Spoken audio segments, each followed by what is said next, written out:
Bonjour à tous, je m'appelle Lucien et je suis passionné par les sports, en particulier le cyclisme. Aujourd'hui, j'aimerais partager avec vous une actualité passionnante dans le monde du cyclisme. J'espère que vous apprécierez cette vidéo où je vous présente les dernières nouvelles et événements marquants de ce sport que j'adore. J'ai été ému par le retour significatif de Christophe Laporte après plus de 10 mois d'absence des pistes. Depuis sa dernière course à Paris-Tours le 6 octobre 2024, Christophe Laporte, victime du cytomégalovirus, a passé de longues journées à se demander quand il pourrait à nouveau rouler avec ses coéquipiers. Et finalement, lors des Adaxi Classiques à Hambourg, le coureur de 32 ans de l'équipe Visma-Lease était de retour en piste, non pas pour terminer 89e, mais pour la joie d'être de retour et de se sentir compétitif face à ses rivaux. Alors que Rory Townsend a remporté une victoire convaincante, je voyais encore une lueur d'espoir à chaque tour de roue tandis que Christophe Laporte, Wout van Aert et leurs coéquipiers se préparaient pour le prochain défi. Même s'il n'a pas participé à la Vuelta, je comprends que pour Christophe Laporte, le plus important est de remonter sur le vélo, de vivre avec passion et d'être avec son équipe, un message de patience, de foi et d'amour pour le sport auquel il s'est consacré de tout son cœur. J'ai ressenti profondément le retour émotionnel de Christophe Laporte après plus de 10 mois d'absence des pistes. J'imagine que ce temps a dû être interminable pour lui, chaque jour étant un défi, non seulement physique mais aussi mental. Victime du cytomégalovirus, Christophe Laporte a non seulement lutté contre la fatigue physique, mais aussi contre l'envie de reprendre la compétition, quelque chose qu'il avait dans le sang.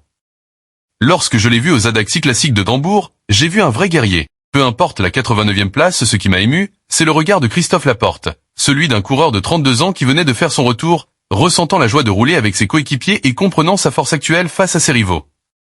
Je suis convaincu que ce moment sera un tremplin vers de nouvelles victoires, et à chaque retour de Christophe Laporte en piste, je retrouve la même résilience et la même passion indéfectible à chaque tour de roue. J'ai été véritablement fasciné par l'excellente performance de Rory Townsend sur le circuit allemand. En le voyant s'échapper dès les premiers kilomètres, j'ai ressenti une détermination et une persévérance incroyables. Il ne courait pas seulement pour la victoire, mais aussi pour affirmer sa position face à des adversaires redoutables comme Arnaud Delis et Paul Magnier. J'ai vu dans la victoire de Rory Townsend une merveilleuse combinaison de tactique intelligente et de force extraordinaire. Je dois également mentionner Christophe Laporte et Wout van Aert de Visma. Je suis un peu déçu qu'ils n'aient pas été à leur meilleur niveau, surtout Christophe Laporte, qui représente toujours un grand espoir au sprint. Cependant, je comprends que chaque course est un défi, et je suis convaincu que Christophe Laporte et Wout van Aert reviendront plus forts. Le moment où Rory Townsend a franchi la ligne d'arrivée en premier a été très émouvant pour moi, et j'étais vraiment excité d'assister à ces confrontations spectaculaires, quelque chose que j'ai toujours aimé dans le cyclisme. J'ai vraiment ressenti la sincérité et la détermination dans chaque mot de Christophe Laporte. La décision de manquer la Vuelta à Espagne n'a pas dû être facile pour un coureur ambitieux et accompli comme Christophe Laporte, médaillé de bronze aux Jeux Olympiques de Paris 2024.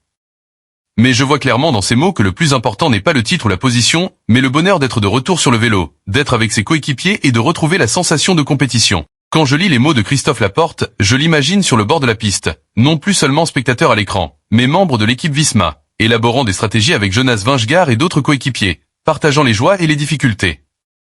Je vois dans cette décision une force intérieure admirable, savoir s'arrêter, se concentrer sur soi et se préparer à de nouveaux défis d'ici la fin de l'année. Pour moi, Christophe Laporte a toujours été un modèle de patience, de passion et d'esprit guerrier. Et quand je pense à Christophe Laporte en ce moment, je vois un coureur qui a non seulement remporté chaque tour, mais qui a aussi triomphé de ses propres difficultés et défis. Malgré son absence de la Vuelta, il était présent sur la piste avec passion, détermination et amour du cyclisme.